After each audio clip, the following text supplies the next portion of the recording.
right, thank you so much for being a part of this platform. Vastrange 256 buli omu gy'osinzira okuba ng'otuwachinga munnayuganda nnyongera okuba nga nkubuuzaako nga twakava mu kulonda akalulu k'obwa president kw'ossa n'ababaka aba parliament abasinga ku bannayuganda embeera si nnungi si basanyufu n'akamu era kino kyalabiddwako oluvannyuma lwakulira akakiiko k'ebyokulonda Justice Simon Byabakama bwe yalangiriridde nti Mwami Museveni yawangudde. We expected almost the whole Uganda 7 million Ugandans to jubilate naye kyasinze otwewuunyisa wallahi billahi tallahi abajubilatinze babadde tebawera na mutwalo. Kino kitegeeza ki eri gwe alabira ebintu ewala kankulekaawo. Now from the start abasajja bano bamanya nti National Unity Platform is the only problem they have okuba nga bafuga eggwanga Uganda. Era bakola olukujjukujju okulaba nga baginafuya. Kino kyalabibwako ku nomination day ey'aba candidates. Ababaka ba NUP bangi nnyo balemesebwa okubeera nominated. NUP we yagenda mu kamyufu yawa ababaka baali basukka mu bisatu kaadi naye bagenda okumala nomination nga NUP nominations ababaka 2 era abamu bagenda bagibwamu mpola nga bagala kendeza ku maanyi ag'ekibiina kya National Unity Platform. Kino kyazzeemu ne kirabibwa bwe twalonze ababaka aba NUP batandise okubbibwa akalulu kwangi nnyo ewabbiddwa akalulu era ng'omulamwa gwabadde gwakendeeza ku babaka ba National Unity Platform. That is one of the way to humiliate the party nti banafu. Bassebo ne bannyabo wetwogerera essaawa zino it is confirmed 48 MPs aba National Unity Platform be bakyali confirmed. Remember Musanje kiwedde balina 57 MPs naye wetwogerera essaawa zino they have so far only confirmed 48 MPs.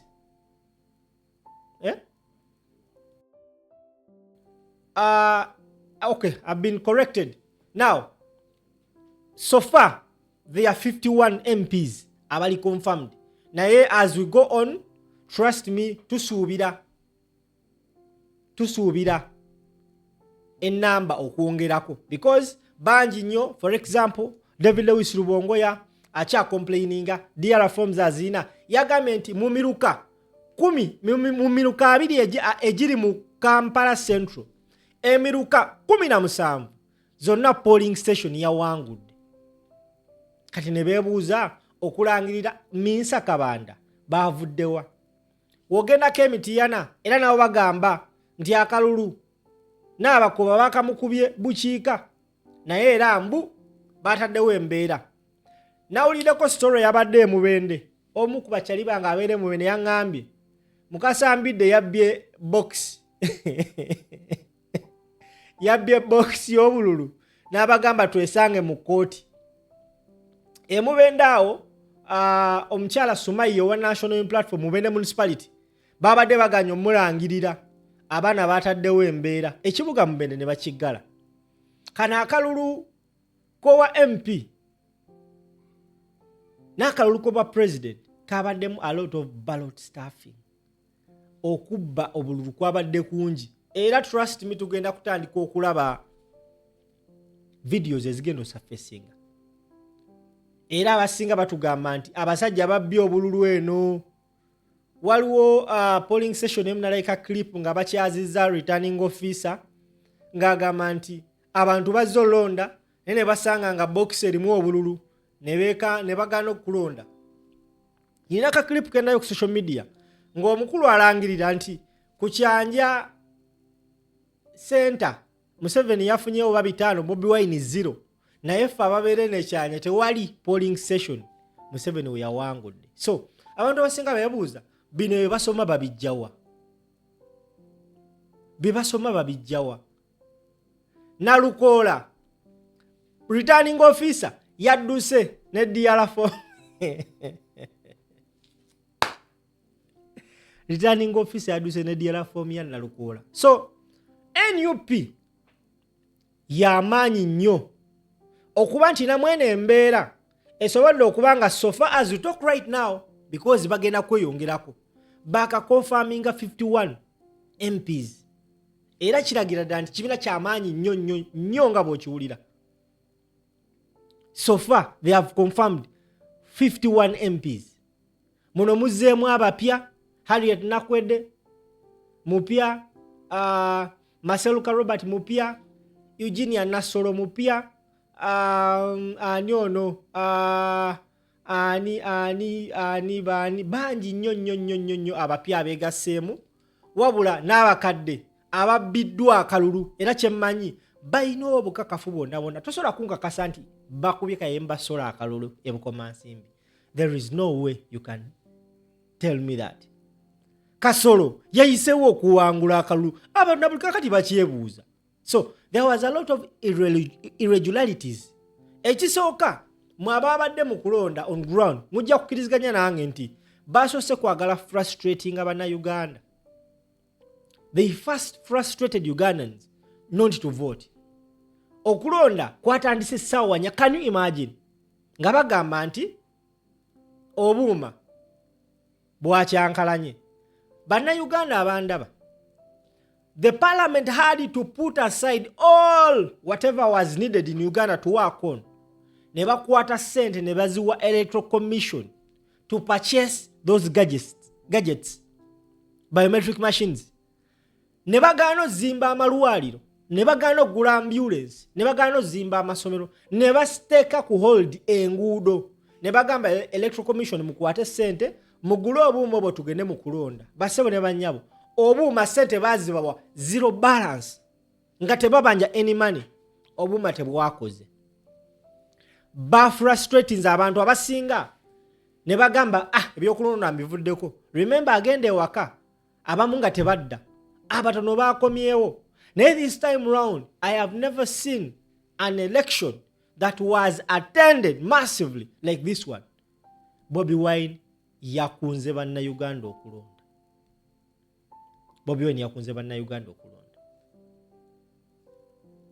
Naye twatuuse okulaba nga omukulu alangirira, of course ye n'agamba nangirira be bampadde.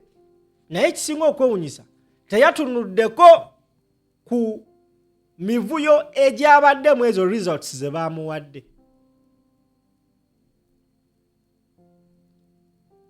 Era olunaku olw'ejjo omukulembeze Robert Kyagulanyi Ssentamu Bobi Wine yavuddeyo n'ategeeza eggwanga n'agamba nti ye tabikkiriza.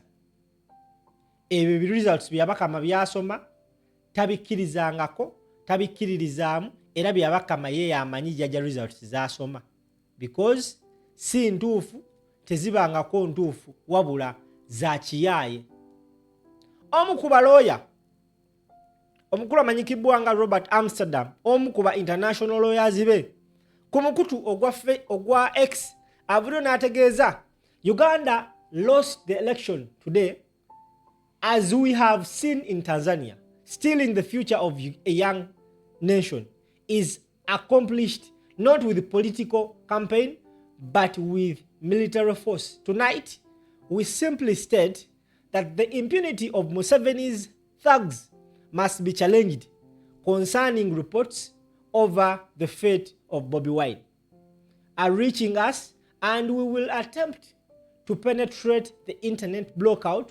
Museveni is behaving more like a coup leader than an elected official. Oyabamita Robert Amsterdam mu ku balooya ba Robert Kyagulanyi Ssentamu Bobi Wine abebweru. Musajja munene era waba naye ng'ensonga eno agitunulidde. It's not something easy.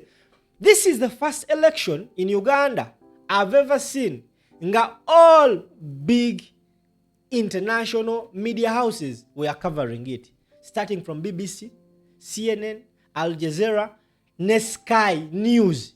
Yabaddewo not inti reporting from there, babadde balina n'omuntu ku ground. Omukyalo yabadde reporting ira Sky News, yabadde ayogera ebintu nga weebiri.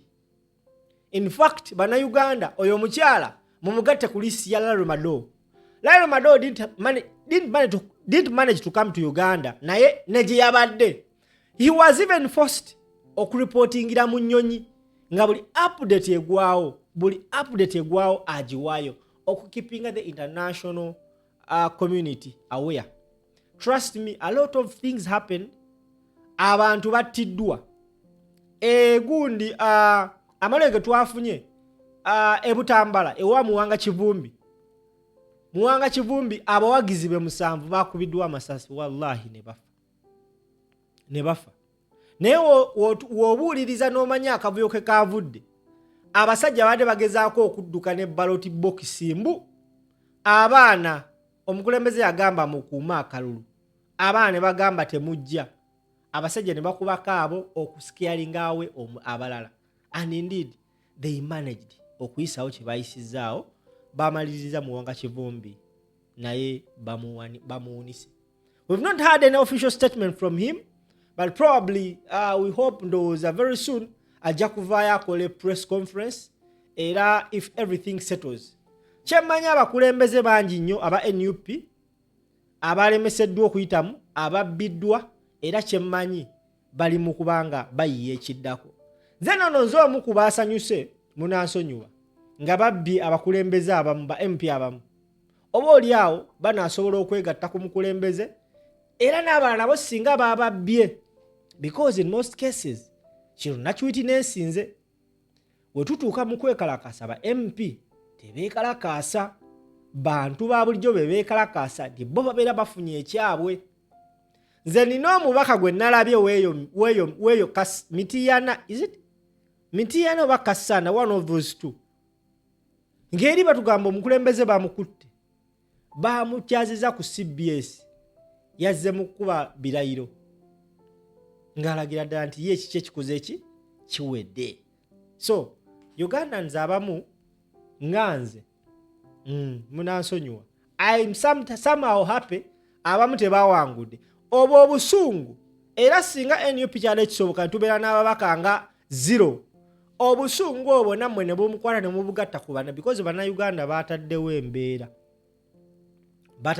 newankubadde nga teyabadde y'amaanyi naye abasobodde bataddewo embeera, wabula ekisinga oluma ate abamu bagiteereddewo babaka. So far that is the news I'm giving you. 51 MPs confirmed aba National Unity Platform, era tugenda kubanga tudda okubabulira ani omulala yeegasse kweno list. Thank you so much. Katukomewo.